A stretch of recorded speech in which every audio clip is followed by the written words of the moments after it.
documento finale del Sinodo per l'Amazzonia, a cura della Casa Comune d'Evangelizzazione, i temi centrali. Oggi il Papa nel discorso finale ha proposto un anno in terra di missione per giovani preti e futuri diplomatici. Portofino in una sfera, l'idea promozionale per rilanciare il borgo in inverno. Il progetto dell'artista Marco Nereo Rotelli prevede un punto di osservazione tra le acque del mare. Costruire le difese costiere in maniera flessibile e modificabili nel tempo è l'idea suggerita nel corso del convegno organizzato dal Rotary a Rapallo ad un anno dalla mareggiata. Conclusa la visita pastorale alle comunità dell'ambito della Val Petronio, il Vescovo ha chiesto ai fedeli di proseguire nel percorso di fede guardando all'Eucaristia come ad un faro. Ultimi giorni per visitare a Chiavari la mostra Francesco il Sultano, un percorso a pannelli che illustra l'itinerario percorso dal frate d'Assisi fino all'incontro di Damietta.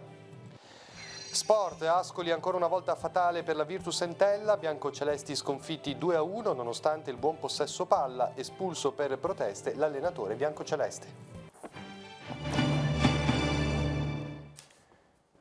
Buonasera a tutti, bentornati al nostro telegiornale. Un anno di missione per i giovani preti e per i futuri diplomatici. È la proposta avanzata da Papa Francesco per iniziare proprio all'interno della Chiesa quel percorso ecologico e di evangelizzazione che viene appunto dal Sinodo per l'Amazzonia. Oggi pomeriggio c'è stato l'incontro conclusivo con Papa Francesco. La sintesi nel primo servizio.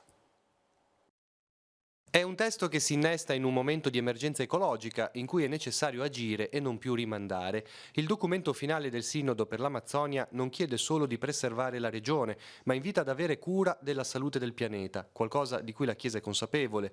Il grido dell'Amazzonia e il grido della terra sono la stessa cosa, espressione anche di una grande speranza. E la conversione integrale deve iniziare proprio in seno alla Chiesa.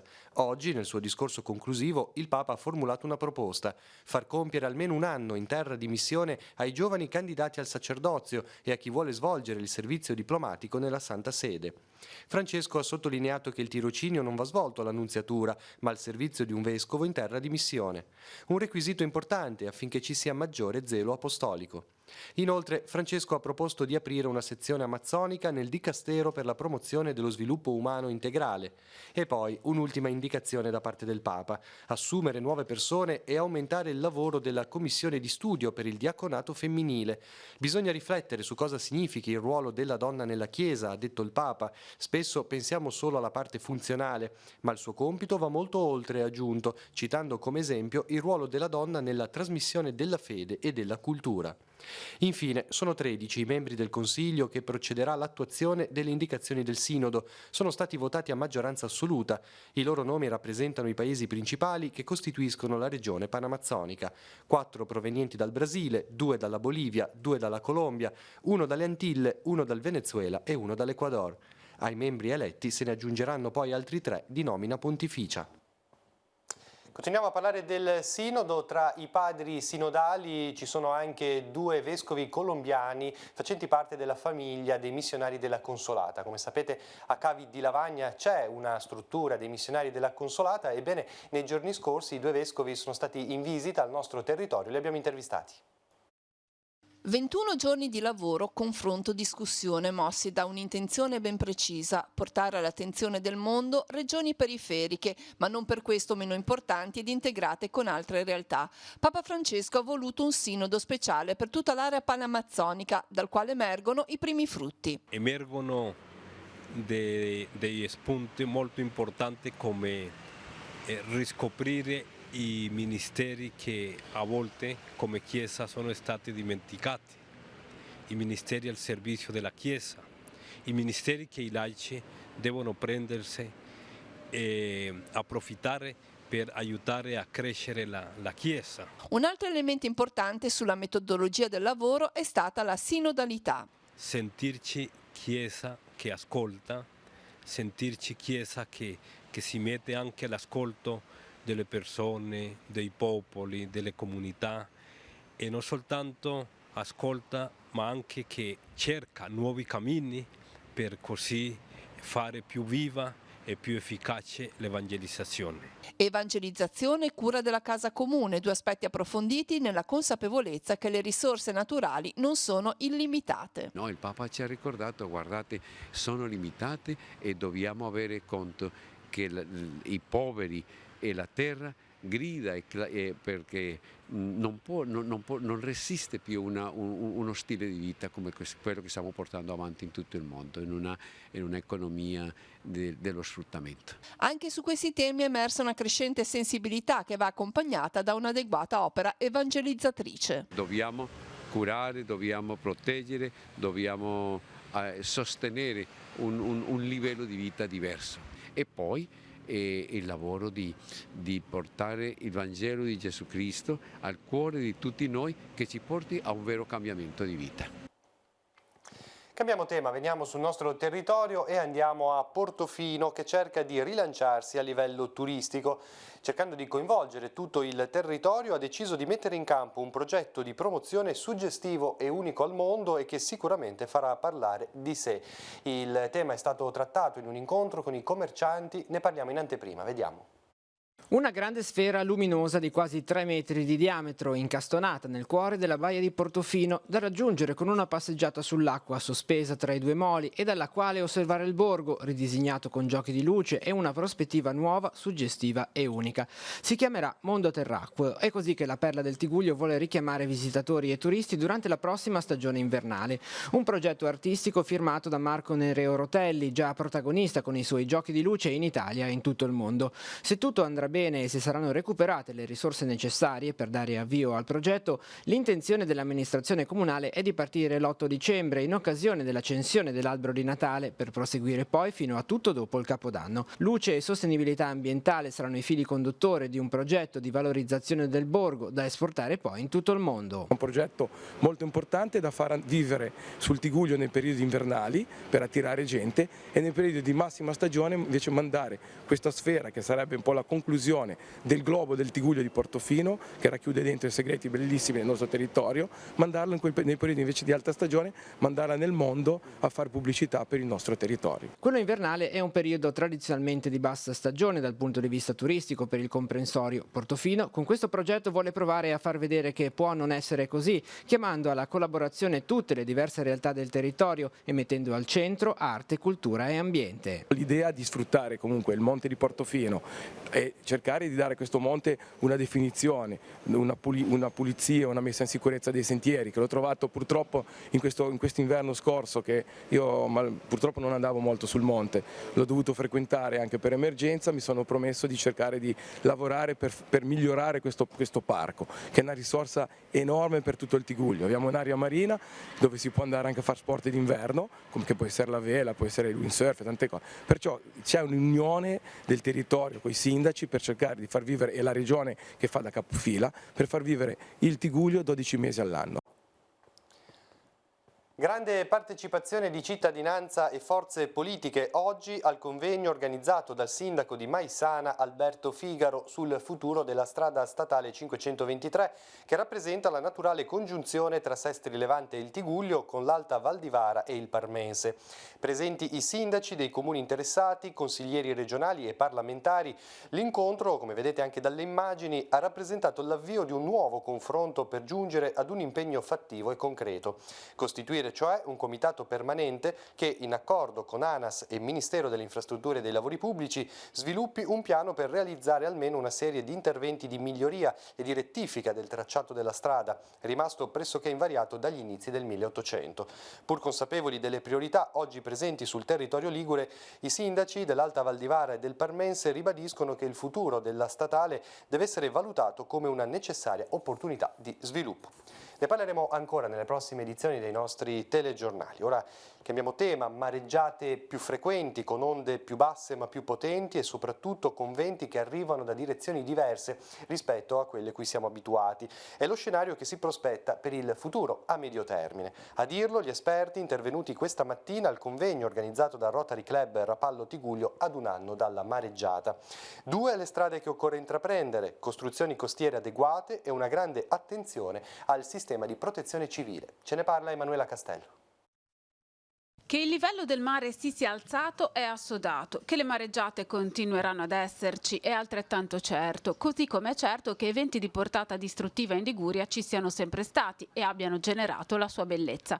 Lo scenario, ad un anno dalla mareggiata del 2018, è quello delineato nel corso del convegno La sicurezza delle coste e dei porti alla luce dei cambiamenti climatici, organizzato a Rapallo dal Rotary Club Rapallo Tigullio, che ha evidenziato come la grande urbanizzazione a cui la nostra costa è stata sottoposta non sia oggi più sostenibile. La mareggiata dell'anno scorso non è stata una mareggiata più intensa rispetto a quelle che sono state in passato. Sono fenomeni che si sono già dati nel passato, ma complici cambiamenti climatici probabilmente, con elevata probabilità, si daranno in maniera più frequente. Quello che non è naturale è l'impatto di questi eventi sull'antropizzato. Il fatto di aver costruito tanto, e soprattutto negli anni 50-60, fa sì che questi eventi oggi abbiano un impatto così disastroso, così come abbiamo osservato negli ultimi anni. Dal punto di vista della percezione del rischio, molto è stato fatto, ma la guardia non va abbassata. Il sistema di allertamento è diventato negli anni più efficace, ma resta indispensabile la collaborazione delle istituzioni e della popolazione. È sicuramente cresciuta l'attenzione. Certo è che effettivamente l'attenzione delle persone, della popolazione è cresciuta sicuramente l'attenzione delle istituzioni e degli amministratori, proprio per lavorare tutti insieme verso una prevenzione e soprattutto un aumento della consapevolezza e un aumento della cultura del rischio. Stabilire come difendere la costa del Tigullio è complesso. Secondo gli esperti, le nuove infrastrutture dovrebbero tenere conto della possibilità di eventi devastanti più frequenti, ma con direzione dei venti variabile rispetto a quella che abbiamo conosciuto fino ad oggi e magari modificabili nel tempo con interventi di adeguamento successivi. Indispensabile il gioco di squadra fra le istituzioni. L'evoluzione della linea di costa può anche avvenire su lunghezze molto ampie e quindi bisogna avere una visione ampia del Tigullio con approfondimenti specifici per le diverse località. Chi deve fare la pianificazione è bene che si appoggi a chi gli strumenti tecnici e poi chi deve mettere in opera le azioni deve fare team con le altre istituzioni, in quanto il tema è complesso e soprattutto le responsabilità sono divise a livello, diciamo, amministrativo in posti diversi. E martedì ricorre l'anniversario dalla violenta mareggiata che il 29 ottobre 2018 devastò gran parte della costa del Tigullio. Ad un anno da quell'evento, a Rapallo, martedì prossimo dunque, si terrà un momento celebrativo per dire grazie alle molte persone che hanno prestato soccorso durante la mareggiata e aiutato la città a risollevarsi. L'appuntamento sarà alle 18 al Teatro delle Clarisse. Nel corso della cerimonia saranno consegnati alcuni riconoscimenti e sarà proiettato un video documentario con numerose testimonianze. Nell'atrio del teatro saranno inoltre esposti alcuni scatti della mareggiata a cura del gruppo fotografico Dietro a un vetro di Rapallo. E si sono conclusi gli interventi di rimozione del materiale accumulato negli anni nella parte terminale del torrente San Siro, vicino a Piazza Vittorio Veneto a Santa Margherita Ligure. L'operazione quest'anno si è spinta oltre la foce, addentrandosi per circa 100 metri lungo il corso d'acqua, lavorando con mezzi appositi per liberare il torrente da ogni tipo di occlusione. Approfittando di questo cantiere sono in corso interventi di ripristino e protezione delle travi che sostengono la soletta della strada soprastante. Non si sono riscontrati problemi di staticità, tuttavia occorre proteggere le strutture dall'erosione del salino. È stata inoltre disostruita la parte terminale tombinata del torrente Nozarego in zona Corte, dove la mareggiata di un anno fa aveva accumulato una notevole quantità di detriti. Complessivamente tra il San Siro e il Nozarego sono stati rimossi 1470 metri cubi di materiale con un investimento di circa 250.000 euro.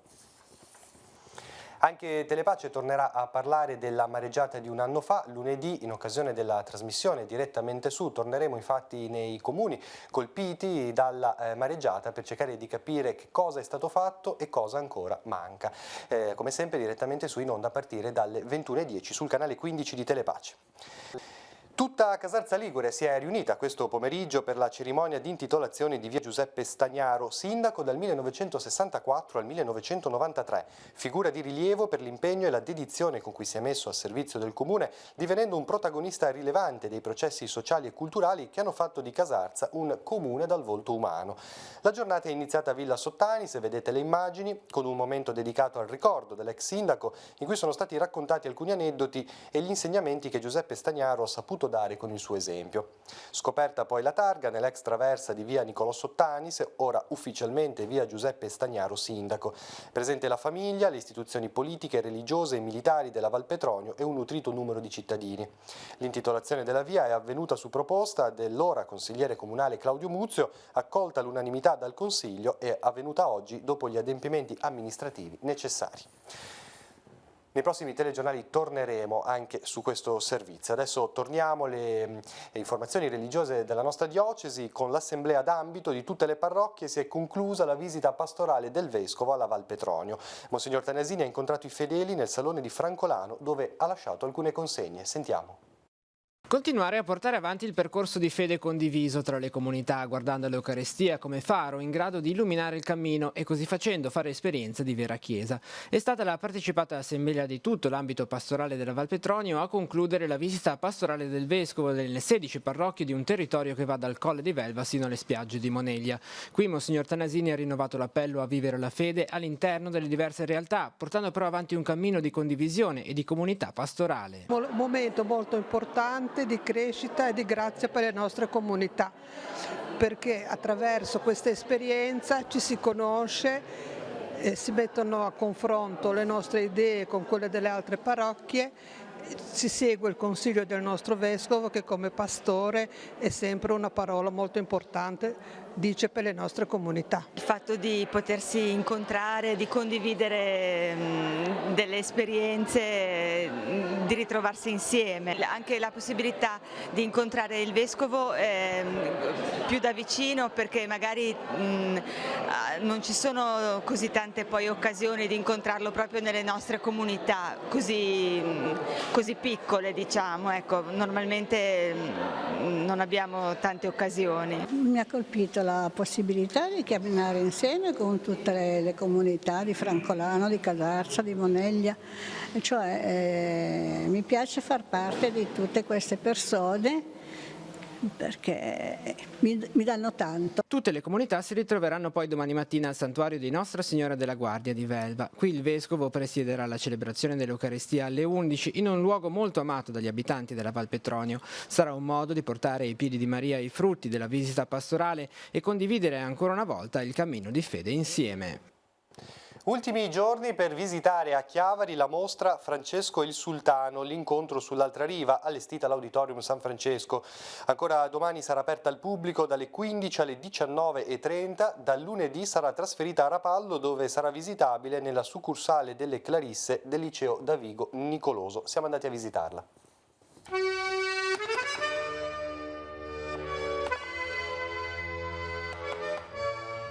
La mostra è articolata con pannelli che raccontano un po' la storia. Esatto, raccontano la storia di questo bellissimo incontro tra Francesco, che chiaramente ai tempi non era ancora santo, e il sultano, che era la massima carica in Egitto della religione musulmana, quindi era il re dei musulmani del tempo. E questo incontro che ha cambiato un po' la storia, nonostante non abbiamo conosciuto i contenuti di questo incontro, però hanno cambiato la storia proprio dell'integrazione tra cristiani e musulmani. E quindi ancora oggi, dopo tanti secoli, vediamo proprio come i pellegrini possono frequentare e andare nei territori della Terra Santa, quindi nei luoghi del culto della religione cristiana, proprio grazie anche a questo grosso incontro che aveva creato proprio le basi per far sì appunto che le religioni si incontrassero. C'è una cosa in particolare della mostra che l'ha colpita, un aneddoto, una piccola curiosità? Allora, mi ha colpito sempre tantissimo comunque la figura di Francesco, del fatto che comunque voleva evangelizzare, e quando è andato a incontrare questo sultano il suo obiettivo era un po' quello di farlo convertire al cristianesimo, e il fatto che non c'è riuscito in realtà a convertirlo, però il fatto di essere andato con tutta la sua forza, la sua fede, è un fatto che mi ha colpito tantissimo.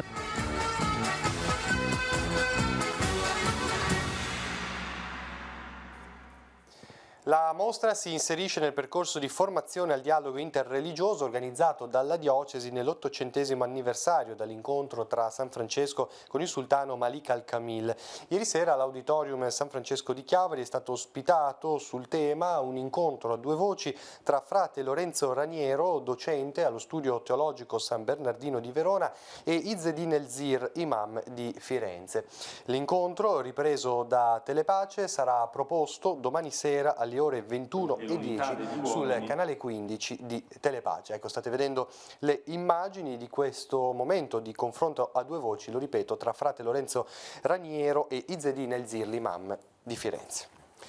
Con l'incontro con il Vescovo si è concluso il soggiorno nel Tigullio dei 6 studenti della quarta A dell'Istituto Morano di Caivano in provincia di Napoli, che per una settimana, accompagnati da un docente, sono stati accolti sul nostro territorio per iniziativa dal Villaggio del Ragazzo insieme all'Ufficio Scuola della Diocesi. Monsignor Tanasini ha desiderato conoscere gli aspetti che più hanno colpito i ragazzi in questi giorni. In particolare, i protagonisti di questa iniziativa hanno evidenziato la bellezza dell'aver fatto esperienza nei laboratori con i loro coetanei del centro di formazione professionale. Inoltre, l'aver superato reciprocamente i pregiudizi che ciascuno poteva avere all'inizio di questi 2 giorni. Il progetto ora avrà un seguito perché a fine novembre 5 studenti e 2 insegnanti del villaggio saranno ospiti dell'Istituto Campano. Siamo così alla pagina culturale, cerimonia di premiazione oggi del premio Turio Copello alla Società Economica di Chiavari.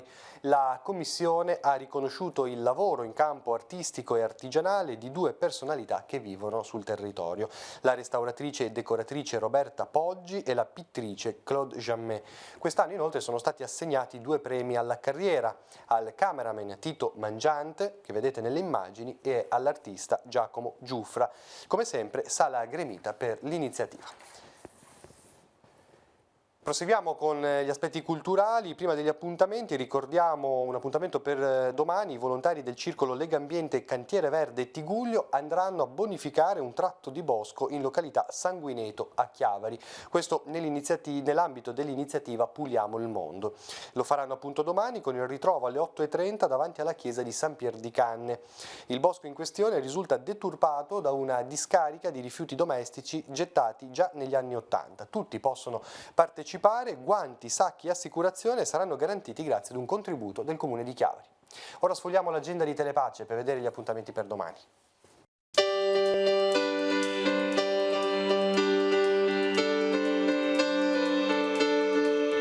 Appuntamenti in agenda per domenica 27 ottobre. Santo Stefano d'Aveto ospita la transumanza, la partenza con le mucche a Torrio alle ore 8, l'arrivo a Santo Stefano alle 11:30. Il Parco dell'Aveto sarà presente con uno stand per informare sugli obiettivi di sviluppo sostenibile dell'Agenda 2030. Carasco organizza l'Agri Castagnata. Gli stand gastronomici e artigianali apriranno alle 9:30 nei giardini pubblici. Dalle 14 animazione, dalle 15 distribuzione di caldarroste. Ci sarà anche il mercatino dei giovani. Il ricavato servirà per l'acquisto di un defibrillatore da installare in Piazzale degli Alpini. Scopriamo Chiavari. Dalle 10, con partenza da Piazza dei Pescatori, si potrà percorrere l'Anello delle Grazie. Occorrono scarpe da trekking. Seconda giornata a Chiavari per il Mercatino dei Sapori e delle Tradizioni. Dalle 10 alle 20 specialità gastronomiche di varie regioni italiane in vendita nelle bancarelle di Via Rivarola. 29° concorso nazionale di poesia e prosa Oleudo nella Sala Bo di Corso Colombo a Sestri Levante.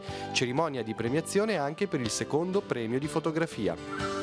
Festa d'autunno a Santa Maria del Campo di Rapallo, alle 12:30 l'apertura dello stand gastronomico, dalle 15 focaccette, caldarroste e giochi per bambini, le messe alle 10:30 e alle 18. Pranzo di solidarietà a favore dell'asilo Santa Caterina di Gattorna, il via alle 12:30 nel quartiere Alta Gattorna dal campo sportivo San Giacomo. Al termine, intrattenimento con animazione e trucca bimbi.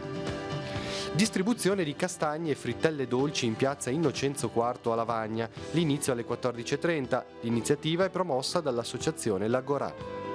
Castagnata anche a ribasso a Chiavari alle 14:30 nella piazza davanti alla chiesa. Il pomeriggio sarà allietato dalle giovani fisarmoniche e da giochi per adulti e ragazzi. Passeggiata sulle alture di Lavagna con il FAI e l'associazione Pietre Parlanti. Il ritrovo alle 15 di fronte alla chiesa di Santa Giulia. Il percorso prevede tappe alla Crocetta, al Carmo, per poi tornare all'oratorio ammirando bellissimi scorci di mare. Alle 16 al Teatro di Cicagna la compagnia dialettale stabile della regione Ligure porterà in scena Regiude di Ne, commedia brillante in 3 atti di Pietro Valle, regia di Silvia Pinceti. E infine alle 17 all'Auditorium Campodonico di Lavagna prenderà il via il ciclo Nuova drammaturgia ad alta voce. Patrizia Ercole e Silvestra Sbarbaro parleranno di Vivian Maier, ignota a me stessa.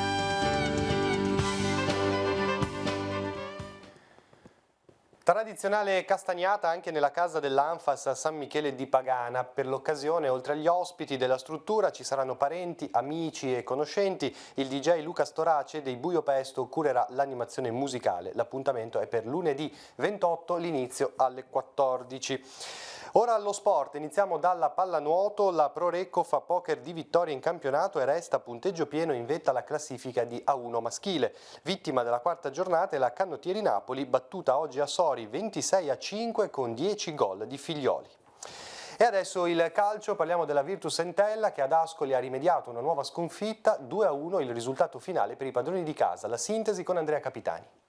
Nonostante tutto il dominio, il predominio, le occasioni create non abbiamo fatto gol, la verità è questa, c'è poco da dire, abbiamo sbagliato negli ultimi 16 metri, abbiamo creato situazioni importanti, ma quando non metti la palla dentro purtroppo le partite non le vinci, anzi le perdi addirittura. Non è bastato il predominio sul campo a far conquistare punti alla Virtus Entella. Ancora una volta lo stadio del Duca si conferma terreno difficile per i biancocelesti che nell'anticipo della 9ª giornata di Serie B tornano a casa con una sconfitta per 2-1 inflitta dai padroni di casa dell'Ascoli. Il 62% di possesso palla non si è tradotto in occasioni da gol concretizzate e alcuni episodi hanno da subito fatto capire che la serata non si era incanalata sui binari giusti, come il gol di Ninkovic servito da una deviazione involontaria di Schenetti arrivato al 4° minuto di gioco. La reazione della Virtus Entella però non si fa attendere. Sugli sviluppi di un calcio d'angolo arrivato dopo una gran traversa colpita da Dorian, il portiere avversario Leali respinge il cross sulla faccia del proprio compagno di squadra. Il pallone si impenna e ne esce fuori il più classico degli autogol.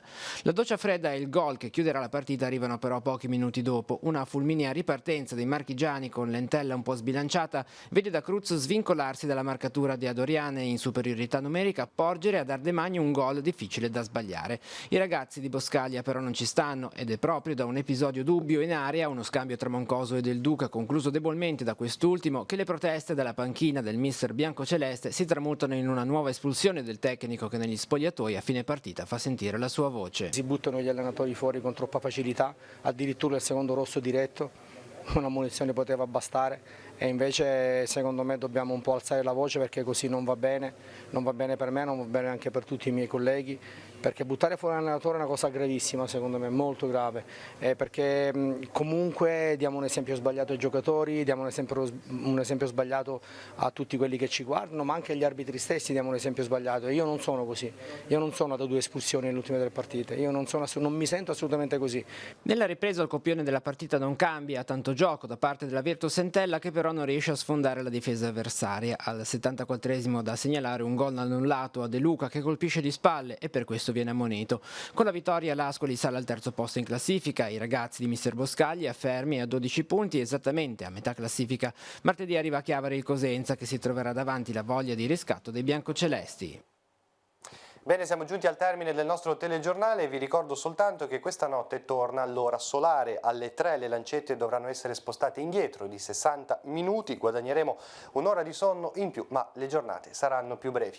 Continuate a seguirci sul sito teleradiopace.com e sul canale All News 187. Noi ci ritroviamo lunedì mattina con la rassegna stampa di Marco Revello. Grazie per l'attenzione, buon proseguimento di serata e buona domenica a tutti.